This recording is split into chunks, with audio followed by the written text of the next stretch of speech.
Hello everyone out there. My name is C. Ronald Garner. I'm a 30-year researcher in UFOs. I have spent a lifetime studying the subject. I think I have more knowledge of it than most of the sophisticated researchers out there. I'm about to give Bob Wood and Jan Harzan some documents that have never before been seen by the general public.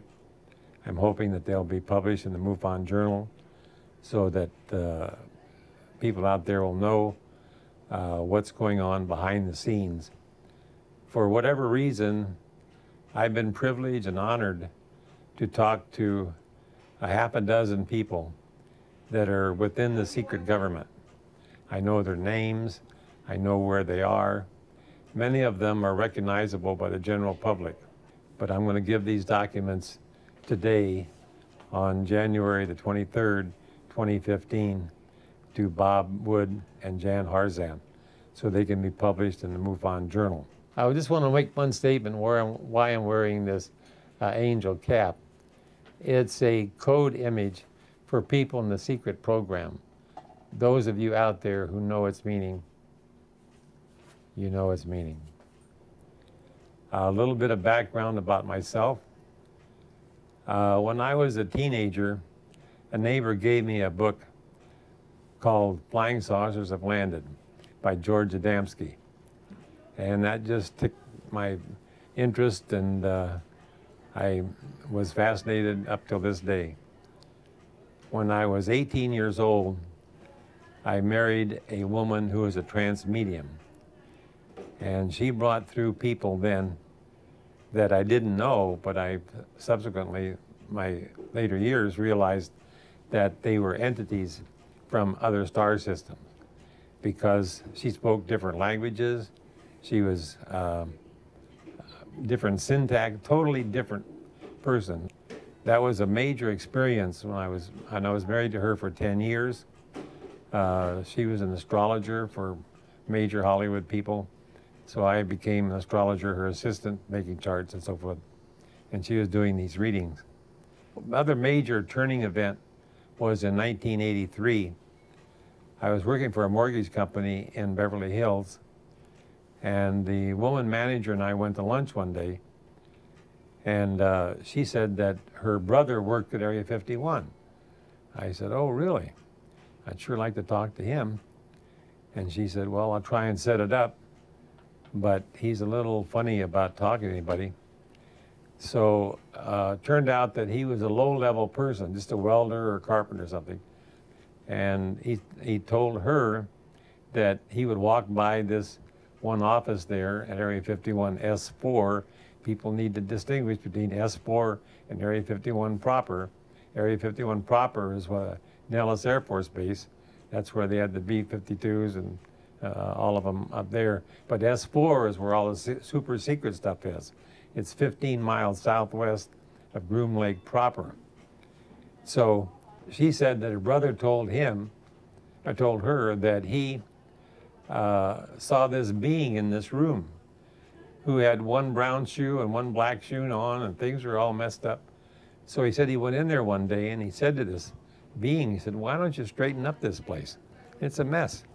And the being said to him, quote, "Hey, look, fellow, I just put on this body every day like you put on your coveralls. So get out of here and don't bother me." Actual quote. So I wanted to go out there and meet with him, but every time I called him, he said there was a white van circling his cul-de-sac.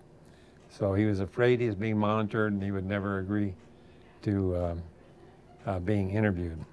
But what I just said was direct from his sister.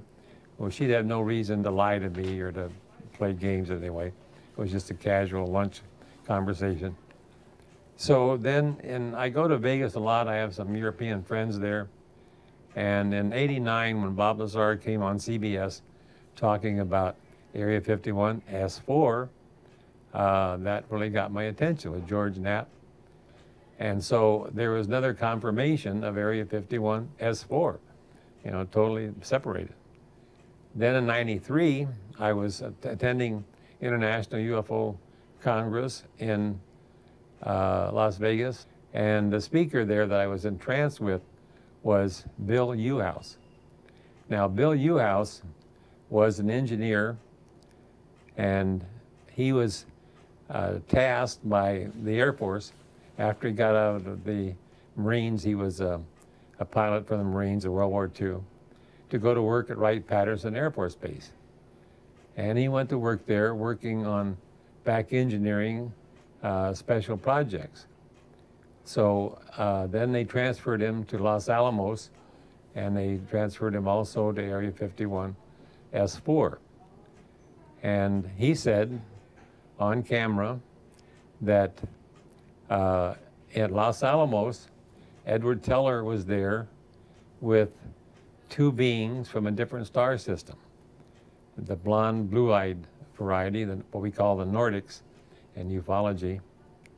And they were teaching Edward Teller about this science of whatever from their star system. That's profound. And I have it in some of my videos of Bill Uhouse stating that. So this is the main part that I see as the people, researchers, don't get. We're on regular, everyday conversations with these beings from other star systems at the Los Alamos for sure, and Area 51 S4, and probably Dugway grounds and Brookhaven and wherever. They're coming and going. Either they can manifest and disappear, or they come physically. You know, Richard Dolan calls it the breakaway civilization. I call it an ET fifth column. Now, if you just get that concept in your mind, that we are being influenced in our finances, in our wars, in all of these various things by people not from this star system. And that's what needs to be researched. And in my books and videos, I touch on it in various ways. So I'm hoping that this interview will spark other in-depth researchers out there to pursue this line of thinking. And I can give some hints here along the way. I'm going to be doing that in a few minutes, of where to look and who to ask. So that leads me into information that I'm going to hand to Jan Harzan right now. This is a compilation of the current members of Majestic. It's on my website and it's in my book, but I just want people to know that I'm handing this to him. We'll talk more about that later. Now, the other thing that I need to bring out early in this interview is that the Europeans have their equivalent of Majestic 12. It's called the Committee of the Majority. And I have all their names right here in my hand. Now, some of the Majestic people in this country are on the same list that I'm going to be handing Jan Harzan. These need to be published in the MUFON Journal because for some reason, I don't know why this is, but there seems to be more intense research in Europe than the United States. And that's because the secret government doesn't have as much control. That's my opinion. Exactly. Yeah. And this email was sent to me by one of my insiders. I'm going to hand this to Jan. He can see the date on it. It was January the 27th, 2005. And the handle for my contact, he calls himself Nobody Nobody. And at that time in 05, he was in England. I don't know where he is now. I've lost touch with some of my contacts due to my illness. Now, at this point, I'm going to name several of the current members of Majestic. I think that people out there will be surprised, but they are the current members. The number one member is J. Michael McConnell. He was Director of National Intelligence for former President Bush. When Bush left office, Admiral McConnell left also. I have him on video number 3 on my website when McConnell was being interviewed by Tim Russert on Meet the Press. And I have a voiceover that explains that McConnell is the soul of Majestic. He's a moral compass of Majestic.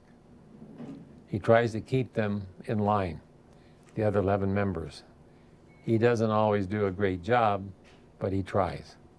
He's an honest person. The other people on this that I'm going to name right now are not the greatest. Number 2 in Majestic is Vice President Dick Cheney. Cheney knows all about this. He was at Area 51 S4 when Dr. Burish was taking tissue samples from the J-Rod and was there at various other times. He actually has his own one-bedroom apartment. All 12 members of Majestic have their own one-bedroom apartment. I have diagrams of that apartment. It's a step-down living quarters, and they have closed circuit everything naturally. And when you're in that facility, I want to give this aside. This is something nobody knows.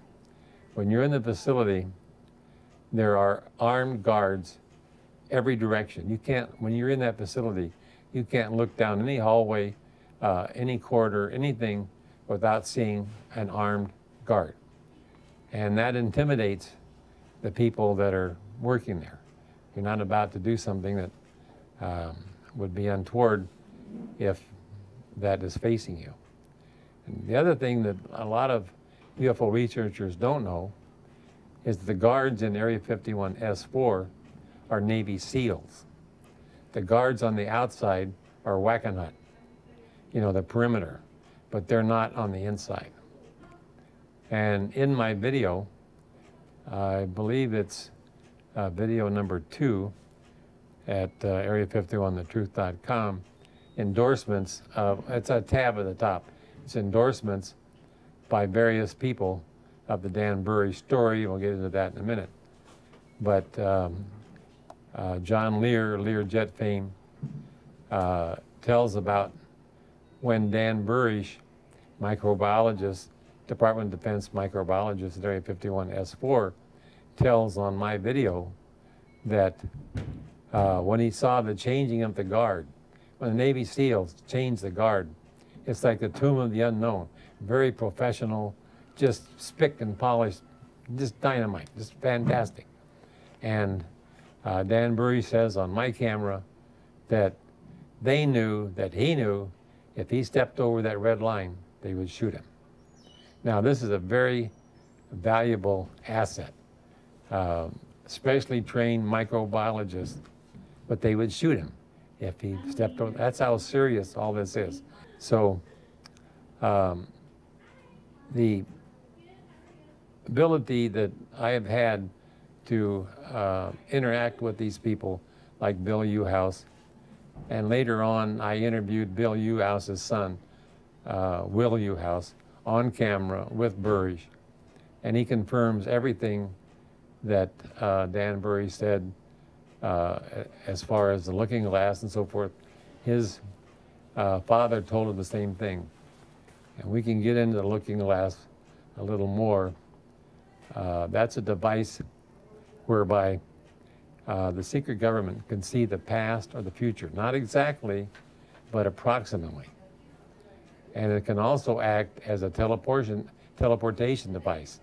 If it's angled at a 90-degree angle, it can be used and has been used as a teleportation device. Now, I have some schematics of that. I'm not a scientist, so I don't know how it works, but it has special gases argon, krypton, different things, and with lasers. And I have 3D drawings that Michael Schratt did of this, which is another quick story I need to explain. I have Dan explaining it on one of my videos, and it's done just on a blackboard, but I wanted something more in depth. Michael Schratt is a 3D artist and fantastic. I also had Mark McCandless do a lot of work for me because these guys are top artists in their field. So Michael Schratt did these 3D drawings of the Looking Glass and the clean sphere. The clean sphere is a half dome where the atmosphere is controlled.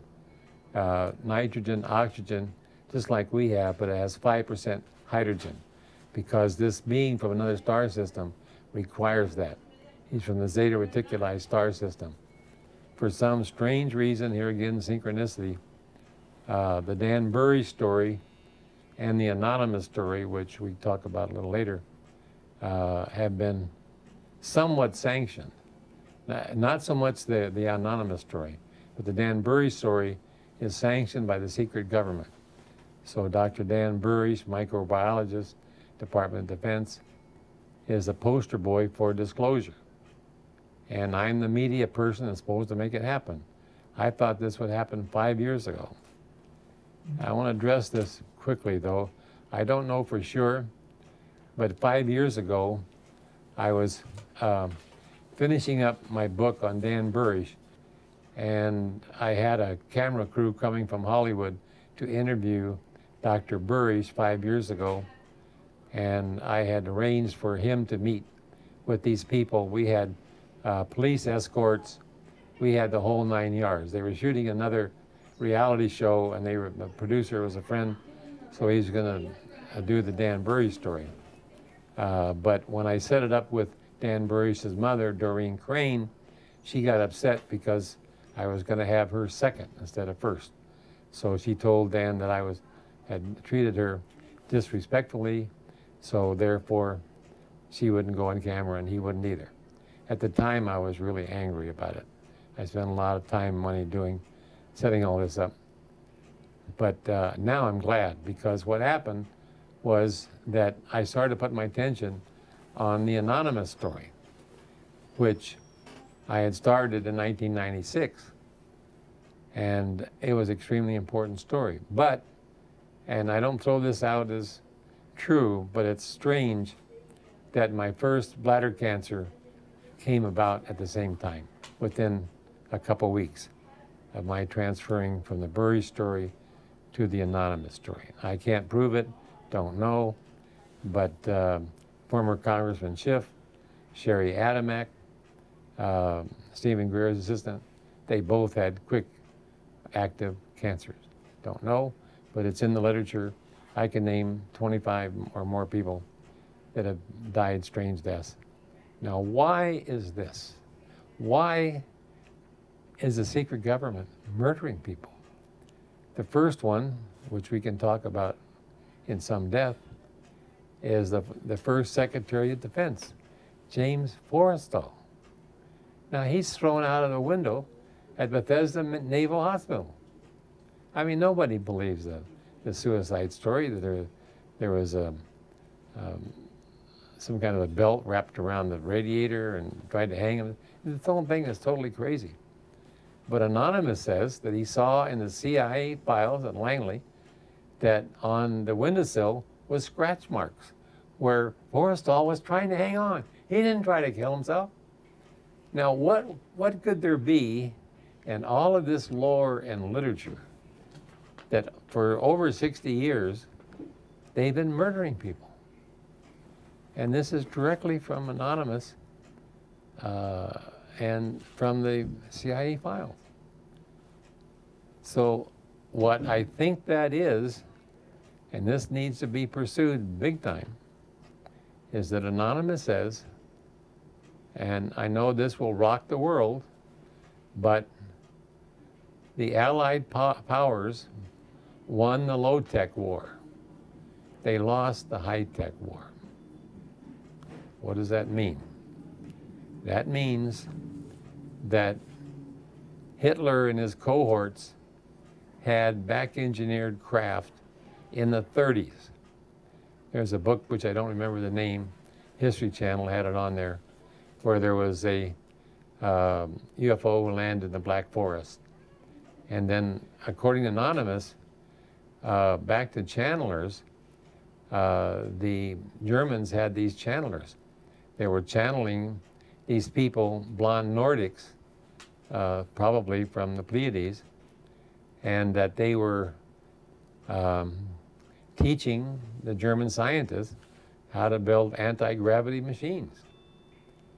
And I know this is controversial. When I brought it up at different meetings, people said, oh no, they didn't do that.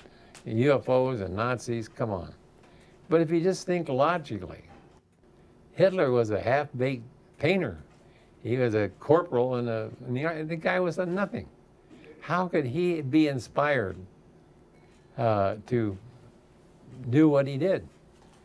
Well, I lived for 10 years with a channeler, and I tell you, when you hear these beings coming from another star, from some other dimension, talking to you, it's impressive. And so my humble, informed opinion is that Hitler was talking to these people. It's documented that he had a huge library of occult literature.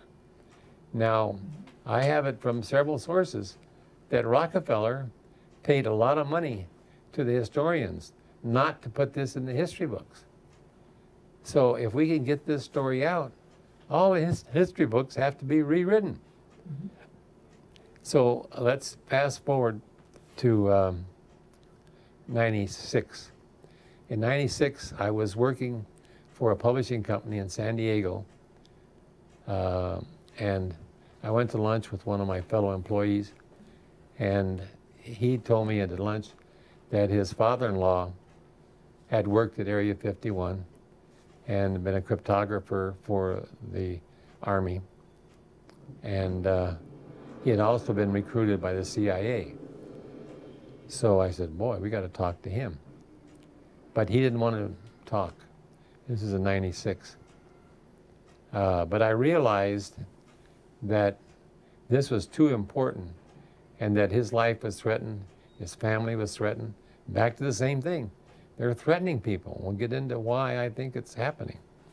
I think I have the Rosetta Stone of this subject. And the son-in-law, my friend, I have in the book a code name for him, but he said that he would work with me, and so I called Linda Moulton Howe. She was in Philadelphia at the time, and she went to who I'm now calling Anonymous. She calls him Cooper, Stein. He has many different code names. And went and stayed at his home for 3 days and audio taped him. There's 11 90-minute tapes that she taped of him, and she put it up on her site. And so, and that's the last time, because Anonymous asked her for her not to contact him anymore, ever again, after, I think it was June of 96. So, she actually went on Coast to Coast and played some of that audio with Art Bell. I think it's archived. And Art Bell is blown away. He's saying, Linda, this is the biggest story ever. But I pursued this for over 15 years with the family. And in 2010, his final secrecy oath expired. So I was at lunch with the family, Christmas lunch, in 2010, and they said, finally, you can go public with it. So in 2010 till today, I put together this book, and it's just called Anonymous. And it's basically Linda Moulton Howe's interview, but I went through every page of it and made certain changes with Anonymous that he demanded be changed. That's a long story why that is, but He wrote out his memoirs. I have his handwritten memoirs. He doesn't own a computer. He's not into anything technical that way. He's good at cryptography, but that's another story. So that's what the book is, annotated and enhanced by my working with his family. It's an absolutely true story. My book right now, which is #1 on Amazon, Alien Disclosure at Area 51, I have, in the appendix, I've added the current members of Majestic. So I've named 2 of them, Admiral McConnell and Dick Cheney. I'll name the 3rd one, Greenspan. Now, naturally everybody says, how do you know it's Greenspan? I'll just give you a little vignette of something that I learned along the way. The people in the Black Ops, I mean, they gossip. You know, people in the Secret Service gossip about Bill Clinton, what he's doing. I mean, that's what they do. You know, they're just people talking about things. And so back, I don't know, it was 6 or 7 years ago, Greenspan, in case you don't know it, is married to Andrea Mitchell, NBC, about 20-some years his junior. So Dan Burrish was telling me that the people in the Black Ops were kidding around about that Greenspan and his wife were in the hot tub and he threw his back out. Now that's just me talking to somebody in the black world. Then on TV the next day I see Greenspan in a wheelchair. Now, that's just a little vignette. But I've told Linda Moulton Howe, I've told Stanton Friedman, go try and talk to McConnell. Nobody will do it because everybody has their books, their videos, whatever their shtick is, they want to promote that. They don't, you know, I'm hoping that this will open the door to some other people. Now, the other one that you need to know about is about Henry Kissinger. Henry Kissinger knows all about this. He has his own, all of these people on Majestic have their own apartments, 1-bedroom apartments at Area 51 S4. I have drawings of it. And so if there was a full court press by some serious journalists, then somebody is going to crack the code. And I think the one that's most logical is Admiral McConnell. Because someone told me that someone had asked him about Dr. Dan Burrish if he knew him, and he just smiled and walked away. So that's neither confirmed nor denied. That to me is an admission. McConnell felt that Dr. Dan Burrish, and I've seen his IQ, he has 199 IQ. I've seen it by the top Army psychiatrist. Now, Kissinger, I think, is about 90-some years old, 92 or whatever. Well, part of this whole program, which we can get into, depending on much time and so forth, at Area 51 S4 is genetic manipulation, both on the extraterrestrial and on humans. Now, I surmise, in my humble informed opinion, that Kissinger has been enhanced. I mean, we know about hybrids, we know different things. Wouldn't surprise me one bit if he lives to be 100 and something. Kissinger, you know, his background, but I need to explain something. When Anonymous was at Area 51 S4, Eisenhower and Vice President Nixon sent Anonymous and his boss, I call him Jeffrey Wright, code name, to Area 51 to find out what's going on there. So that's what he did. He flew there on Air Force One in 1958, and there was a Air Force colonel there who had to be CIA. John Lear told me there's no just straight Air Force there, they're all CIA. They may wear whatever uniform they want. And by the way, Anonymous says on my camera that the CIA has a card. They can enter any building in the government. Swish that card. They can go into Fort Knox. That's the access that they have on their cards and so forth. Anonymous and his boss talked to this Air Force colonel and says to the colonel, the President of the United States wants to know who runs this place. And the Air Force colonel, codenamed Jim, had a little tag on his shirt, you know, Jim. Nobody used a real name. That's one of the main reasons Anonymous is alive, because he used different names. But that's another long story. So Air Force Colonel Jim says, well, I guess I am. But the real people, now get this, ladies and gentlemen, that run this place right now are at the Bohemian Grove. Now, what does that tell you? All the big high mucky mucks have this ritual every year. Kissinger there, you know, all the big shots. Doing what? Paying homage to an owl. In the Black Ops world, there's a whole esoteric group of people that are talking to channelers, that are out there conjuring all kinds of spirits. And it's an active part of what the Black Ops do. What do they do all day? They talk to spirits, they start wars, stop wars, do things with the economy, all for some original goal. And this is where we get to what I'm calling the Rosetta Stone of ufology. Why is it that literally hundreds of people have been tortured, murdered, or disastrous things happen to them? What could be behind this? 1949, James Forrestal, the first Secretary of Defense. This is 49. This is, you know, 2 years after Roswell. What could have been known 2 years after Roswell to take him out?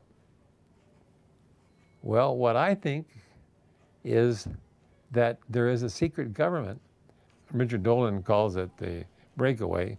I call it the fifth column. Why do I call it that?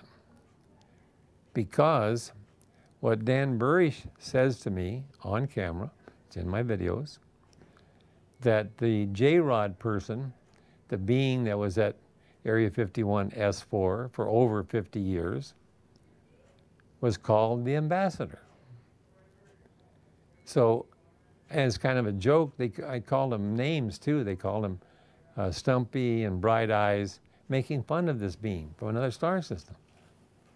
So if he's telling our secret government all of these secrets, then there's some kind of communication with these other dimensions.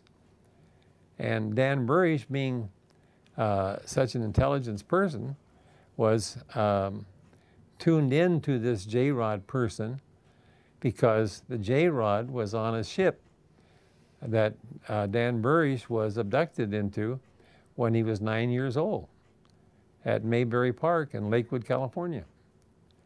So they had a communication going on. And part of what Dan Burish's job was to take tissue samples from this being because he was suffering from a neuropathy disease. And Dan Burish, microbiologist, would take the tissue samples with a special gun, send it up to the biologists, the cultural people upstairs, change the genome, send it back down through a special tube so there wouldn't be any contamination, reinsert it into the J-Rod. And they didn't cure the neuropathy disease, but they did improve it. And it's interesting that Bob Wood is sitting in front of me right now because he's written a great book called Alien Viruses. Now, why is it, one of the reasons that the Black Ops have kept this a secret all these years is because some of these beings are toxic. If you handle or get near them, you can die. Now, these Black Ops can't come to the general public and say, well, sorry folks, some of these people are dangerous. And when I've given a few talks, I mentioned your book. In fact, I have it in one of my videos, Bob. And I mentioned that Dr. Roger Lear and I went to Virginia, and there was this creature down there. There was 4 of them that were captured by the local firemen, then turned over to the Army. And those creatures are big eyes, protuberances on the head, sort of a reddish complexion. And so Roger Lear and I went down there in the mid-90s to try and interview this orthopedic surgeon that had operated on this being. The being in Virginia, Brazil, and John Mack went down there also earlier than Roger Lear and talked to the 2 girls that saw the being, talked to the girl's mother, interviewed him. And I've talked to Danny Sheehan, who's close to the family, and has said that he thinks that he can get us footage. So anyway, what the plan was with Roger Lear and I, when we went to Brazil, we had a really good time down there. The people in Brazil are just wonderful. Was to interview this orthopedic surgeon that had operated on this being. Because a year before, Dr. Roger Lear had gone down there on his own with A.J. Gavard to translate, and he interviewed this orthopedic surgeon. What he said was, A.J. Gavard set up this meeting with the orthopedic surgeon, and this is basically what the orthopedic surgeon told him, is that one early morning, about 2 or 3 o'clock, he was called into the hospital, and he didn't know why, but he came into the hospital operating room, and here was this creature on the operating table with a compound fracture, and we don't know which leg it was, but there was a military group outside. There was military people inside the door, outside the door, and there was this Brazilian general that told the orthopedic surgeon, get in there and fix it. And that's what military people would say. Just fix it. And the guy's got a broken leg, just fix it. So the orthopedic surgeon approached this being and put his splint on it and did whatever he had to do.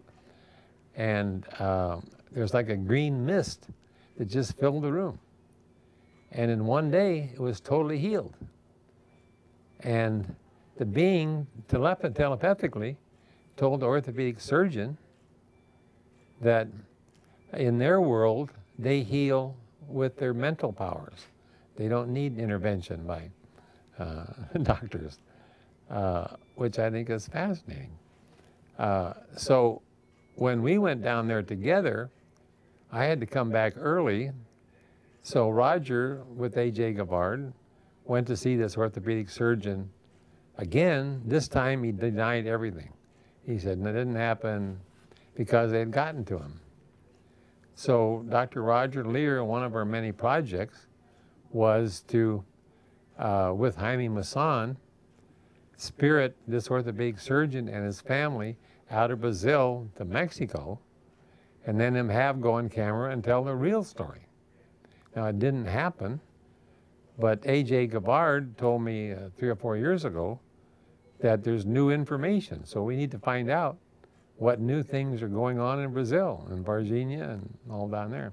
So the point I'm making here, because this is apropos to Dan Burish, he says all the time, I've never met an alien, but I have met an extraterrestrial. What's the difference? Well, my difference, what I can contribute the difference is, an alien is like this creature in Brazil. It's totally alien. There's no genome of humans in there. And whereas an extraterrestrial is a human from our future, which gets into time travel. And Linda Moulton Howe said wonderful research. I just love her to death. At her presentation at Contact in the Desert, July of last year, of 2014, talked about the eternal now. There is no future or past. When someone has a deja vu experience, they're slipping time, both present and past. Art Bell went on his show years ago and said he was living in an apartment with a sliding glass door out to a parking lot, which his car was parked there. So he was sitting there reading or something, and he saw a car crash into his car. Well, he got up, he went out there, opened the door, nothing. About 15 minutes later, a car crashes into his car. So there's a slippage of time there. And Willie Strieber says the same thing, that he was driving with his son, teenager, and his son's friend somewhere on the New Jersey Turnpike or someplace, and they turned off to get some lunch, and they pulled up to this diner and had a wonderful lunch, you know, 3 people, and cost $2.87. And so Willie Strieber said, what's this? So they leave and go where then way back, well, let's stop at that diner. So they stop at the diner, there's no diner there. And they asked one old coot there in the gas station, well, we came through here a week ago and there's a diner. He said, oh, that burned down 40 years ago. So, you know, and people that are watching this probably have had that experience in their life where there's a slippage, either forward or backward. Because we're interdimensional beings. We have a soul that's eternal, and that we can tap into that soul force on a regular basis. That's what you do in dreams. You're activating all of that. So the part that I'm emphasizing here in this last part of this is that as far as I know, people in ufology, except for Jim Marrs get into the German connection, the Fourth Reich. And that's a major, major reason for the cover-up, is that Operation Paperclip, when all of those German scientists came here, they came with all their Gestapo. And on my camera, Bill Uhouse says that when you are in the Black Ops world, you have your own personal handler. Dan Burish has it. Dan Burish is this big, heavy-set guy called Little John. That's his handler. So when you're in the black world, you have a handler. He's with you your whole life. He knows everything about you.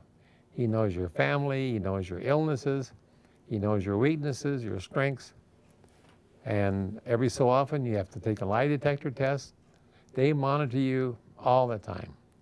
That's why these people don't come forward. And sometimes, you know, bad things happen. So that's the level of secrecy that you're subjected to if you rise to these levels.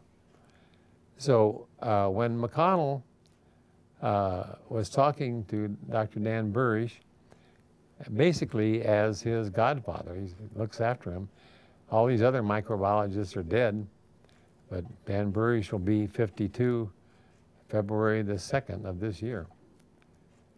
So McConnell asked Dr. Dan Burish to become number 9 on Majestic. Well, Burish was reluctant. They said, well, okay, this is in early 2005. So they had a meeting, and that's the same time frame that I got that email that I just gave to you gentlemen. So Dan Burish suggested in April of 2005 that there be a vote for or against disclosure. And the vote in April of 2005 was 6-5 for disclosure. In September of 2005, it was 8-3 for disclosure. Now, I don't know who's for and who's against, but that vote was taken. And when those votes are taken, they're never reversed. So the next logical question, if in 2005, Why isn't it revealed? I don't know for sure. My opinion is that, and my information is that there's a time frame. There's different time frames. And the ET people, at least this main group, the J-Rod type people, the Greys as we call them, numbers are everything. So that's why Dr. Dan Burrish was 9, because 9 is 333, and that's the whole significance. So why they haven't revealed it, Dan told me that years ago that it was 15, 16, and 17 were the critical years. And it may be happening as we speak. I just heard on the news the other day that Hillary Clinton is hiring John Podesta as her transition person, which he was a transition person for Obama.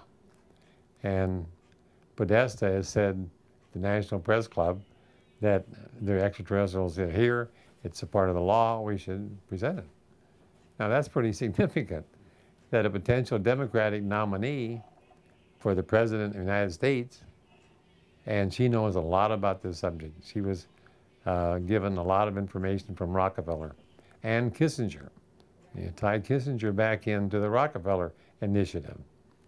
And so I've held this information back. I haven't told anybody till here the last part of my life. I don't know how long I got, but the best, whatever I got, I'm going to try and get this information out. The 30 years that I spent on it were very valuable. I'm very pleased and honored to the people from the inside the secret government have been able to get this information to me. They knew that I was an honorable person, that I would disclose certain things, hold other things back.